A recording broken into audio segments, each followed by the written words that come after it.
Baik, Assalamualaikum warahmatullahi wabarakatuh. Selamat malam. Saya akan mempresentasikan dan menampilkan Linux dan laptop saya. Mari kita langsung mulai. Nah, My Laptop Vlog. Nah, sebelum mulai ke laptop vlognya, saya akan memberikan sedikit informasi tentang OS atau materi tentang OS. Nah, apa itu OS? OS atau bisa dibilang operating system atau sistem operasi adalah software sistem yang mengatur hubungan antara pengguna dengan perangkat keras komputer. Istilahnya adalah jembatan antara hardware dengan user. Jadi dari apa hardware dan kita itu bisa saling berkomunikasi dan bisa dipakai gitu komputernya. OS mengolah sumber daya komputer, CPU, RAM, storage, perangkat I/O, input/output, dan memindahkan antar muka agar aplikasi bisa berjalan dengan mudah. Berikut contoh OS. Ini di luar dari contoh ini masih sangat baik nih OS.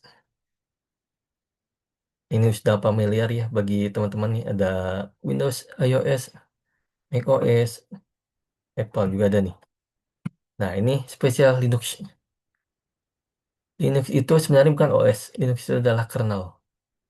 Nah, gabungan antara kernel, driver, dan juga desktop environment itu menciptakan sistem operasi yang dinamakan distro.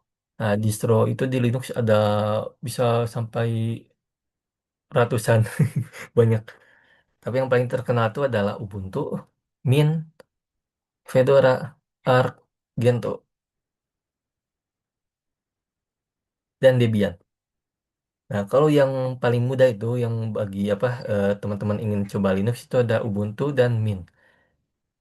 Untuk Mint sendiri ini yang paling direkomendasikan karena dia paling mirip dengan tampilan Windows 10. Kalau Ubuntu dia tampilannya agak sedikit eh, kurang biasa bagi yang pengguna Windows 10 gitu ya. Betul adaptasinya lebih gitu. Tapi ini masih tergolong mudah digunakan, user friendly. Fedora juga termasuk bisa dibilang mudah mudah agak menengah lah. Nah, untuk Arch Linux sendiri ini dia masuknya ke level medium ke hard. Dia udah sulit nih. Arch Linux ini kita butuh pemahaman lebih biar bisa terjun dan menggunakan Arch Linux untuk sehari-hari. Lalu seperti pepatah mengatakan di atas langit ada langit ada Gentoo nih. Gentoo yang nih udah hardcore lah. Di atas Gentoo ada LFS itu Linux from scratch itu kita apa Linuxnya kita rakit sendiri. Nah di bawah ada BSD. BSD ini bukan Linux, dia sistem operasi tersendiri. Nah segitu sekian tentang OS. Mari kita masuk ke dalam Linux. Apa itu keunggulan dan kelemahannya? Kita akan bahas tentang keunggulannya dulu. Yang pertama adalah gratis dan open source. Apa artinya? Artinya adalah kita tidak perlu beli lisensi. Nah, kenapa software berpemilik itu apa yang proprietary itu butuh lisensi? Karena kita butuh izin untuk pakai. Izinnya dengan apa? Dengan bayar lisensi. Lisensi ini macam-macam tergantung software yang kita gunakan apa gitu. Tapi kalau Linux itu dia nggak perlu bayar. Ya sekali install udah langsung bisa pakai itu. Dan gratis nggak ada biaya apa-apa. Yang berikutnya adalah aman. Aman ini apa? Aman ini adalah minim spyware dan virus dibanding Windows. Kenapa lebih aman? Secara statistik, pengguna Windows itu jauh lebih baik daripada Linux. Jadi, untuk hacker-hacker juga, mereka lebih menargetkan para pengguna Windows dibanding Linux. Kenapa bisa begitu? Karena Linux itu di mata hacker itu sebagai apa user yang lebih berpengalaman daripada Windows. Kalau Windows itu kan bahkan orang yang gaptek juga bisa ini apa bisa memakai Windows gitu. Asal klik klik klik klik klik sembarangan kena hack, kena malware, kena apa gitu. Lalu berikutnya adalah ringan. Ringan itu apa? ringan itu adalah berjalan lancar di laptop dengan spesifikasi menengah. Bahkan Linux juga di apa di prosesor tahun 90-an itu masih bisa. Jadi apa opsinya sangat luas Linux itu. Ya Linux itu saking ngeringannya itu apa dianggap sebagai life saver atau penyelamat. Penyelamat apa hardware-hardware yang udah tua, yang udah misalnya pakai Windows berat nih.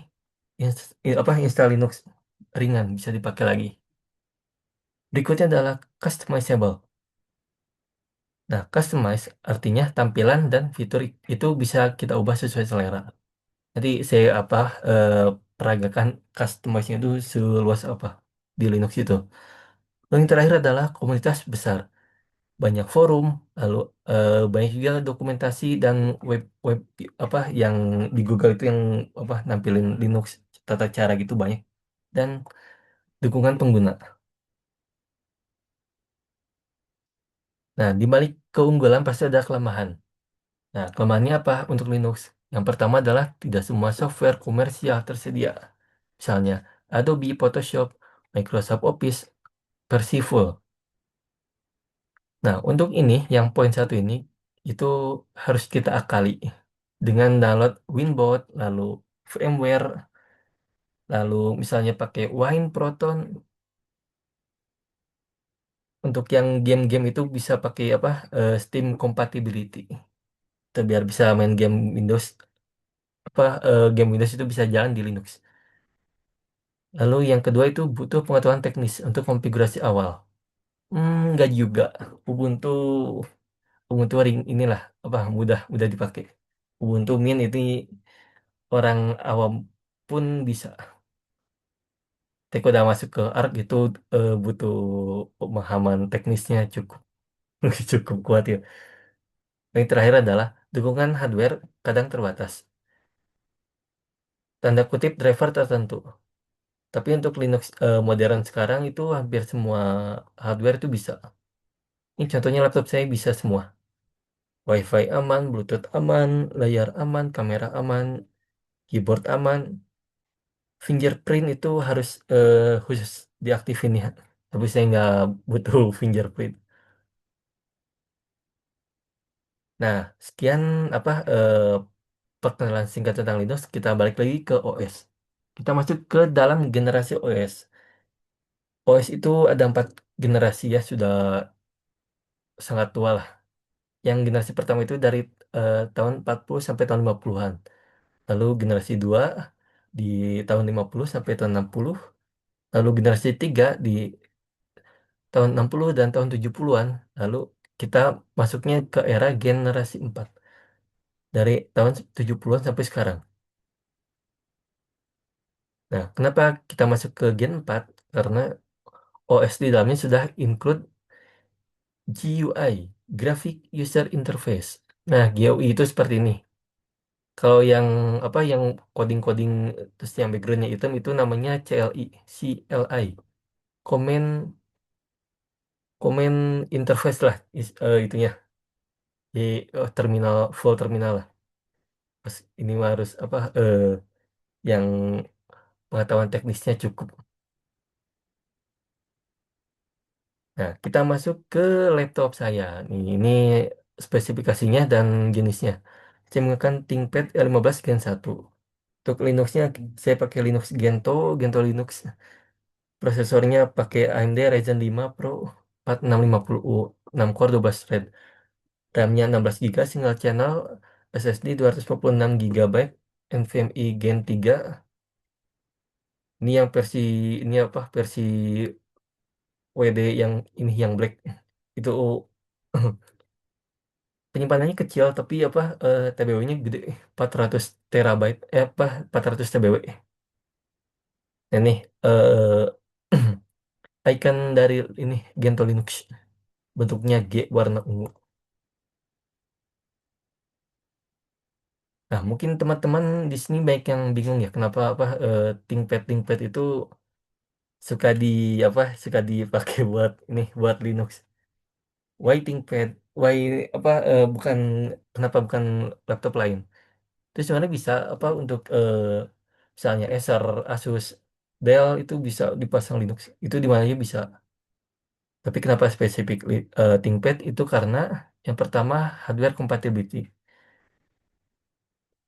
Soalnya untuk ThinkPad sendiri kan dia untuk apa eh, mereka jualnya dalam dua versi, ada yang versi Windows, ada yang versi Linux. Nah, untuk yang ThinkPad saya itu yang tadi apa yang L15 Gen 1 itu dia bawaannya Ubuntu 20.04. Dan untuk Windowsnya itu dia bawaan Windows 10. Nah, hardware compatibility ini dia memastikan semua hardware itu bisa dikenali dengan Linux. Sehingga ketika kita pasang Linux di dalamnya, itu semua hardware sudah bisa mengenali dan siap jalan. Lalu yang kedua, build quality. ThinkPad itu termasuk laptop tangguh dan kalau misalnya apa istilah dalam dunia HP itu adalah ThinkPad itu adalah Nokia versi laptop itu aja. Saking durable dan itunya, pokoknya. Yang ketiga adalah upgradable dan mudah dimodifikasi. Nah, ThinkPad itu kenapa dipilih oleh orang IT karena dia apa eh, istilahnya laptop yang apa mudah di customize.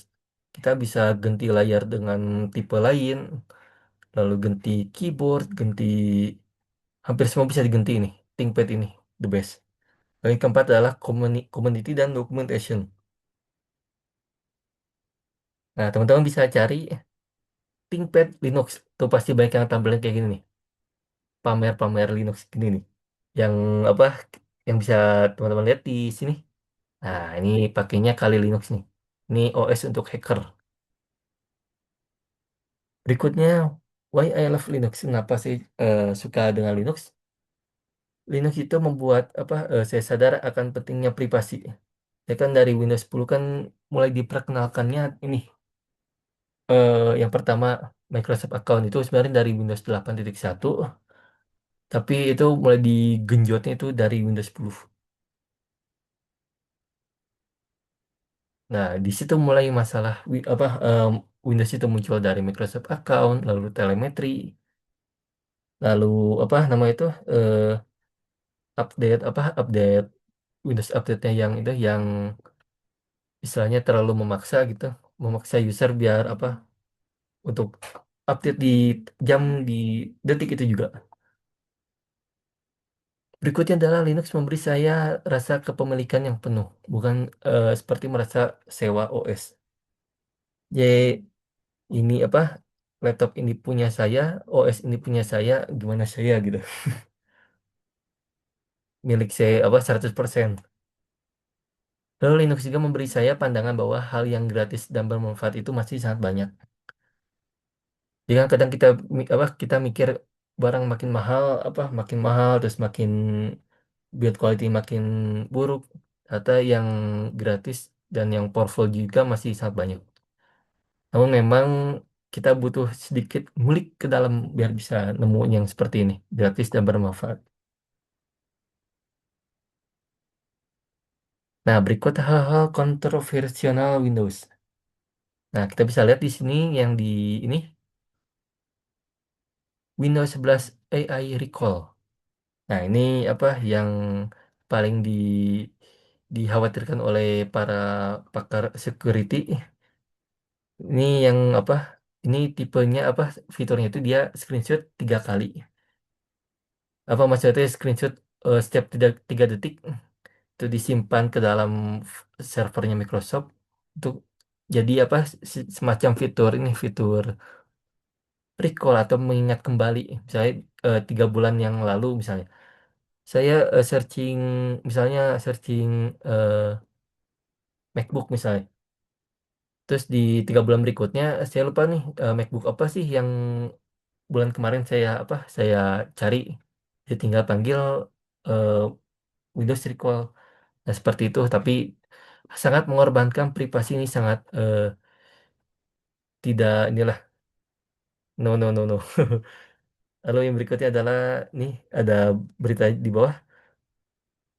Microsoft says recycle Windows PC 10 PCs if they can upgrade to Windows 11. Nah, karena Windows 11 ini minimum requirement-nya sangat ketat, sehingga laptop-laptop yang di bawah tahun 2018 itu dia tidak bisa upgrade. Jadi Microsoft mengatakan kepada pengguna-penggunanya bahwa udah buang aja laptop dan komputer kalian buat Windows 11. Kalau mau Windows 11 beli baru gitu. Istilah kasarnya. Nah, lalu berikutnya dari situs The Verge itu Microsoft closes the door on Windows 11 supporting older hardware. Itu artinya apa? Microsoft menutup pintu untuk yang hardware atau laptop komputer eh, yang tua. Jadi yang tua-tua itu dia nggak bisa pakai Windows 11 lagi. Tapi seperti cara dunia bekerja ada ada hal yang bisa ditembus gitu ya. Ini sebenarnya bisa sih Windows 11 dipasang di hardware tua. Harus ada sedikit konfigurasi dan teknik.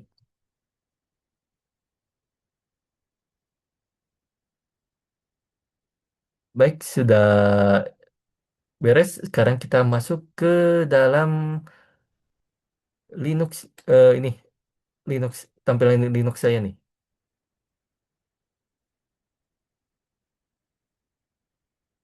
Nah, welcome to my Linux nih. Ini tampilan dari Linux saya. Kalau Linux kan biasanya untuk tampilannya kan kayak Wibu terus kayak yang kayak hacker-hacker gitu yang ya ala-ala coding gitu baik. Sebenarnya Linux itu bebas gimana kita. Jadi kalau tema kita apa, lalu icon kita pengennya apa, wallpaper, lalu icon itu bebas sesuai yang kita inginkan.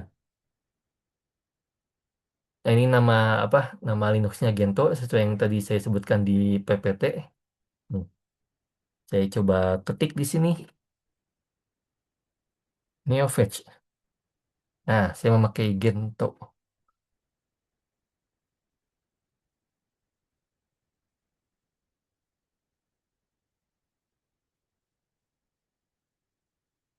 Nih, kita coba melihat-lihat apa saya di laptop saya dan Linux. Nih, ini Blue Archive, ini game Windows. Ini hanya seperti Windows tapi di Linux bisa. Kenapa? Karena saya memakai fitur compatibility. Jadi istilahnya game-game di Windows itu bisa jalan di Linux. Dan itu adalah kemajuan yang besar. Karena Windows 11 semakin mundur ya kualitasnya. Dan sekarang juga kan eh, sebutan baru untuk Microsoft yakni Microsoft.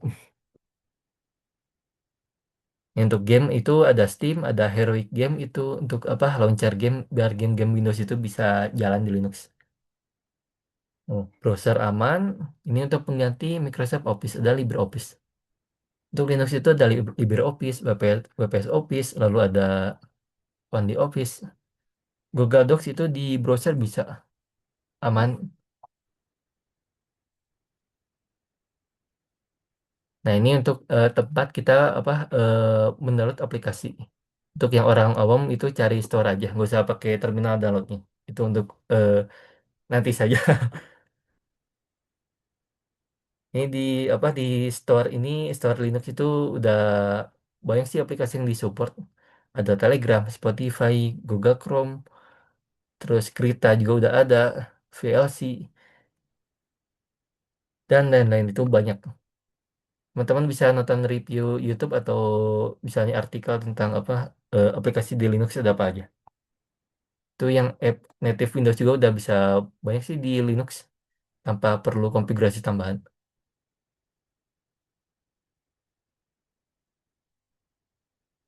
Nah, begitu sekian dari saya sedikit my laptop vlog. Vlognya ini di malam hari ya jam jam malam juga ya. Sekian dari saya, terima kasih telah menonton dan semoga bermanfaat. Assalamualaikum.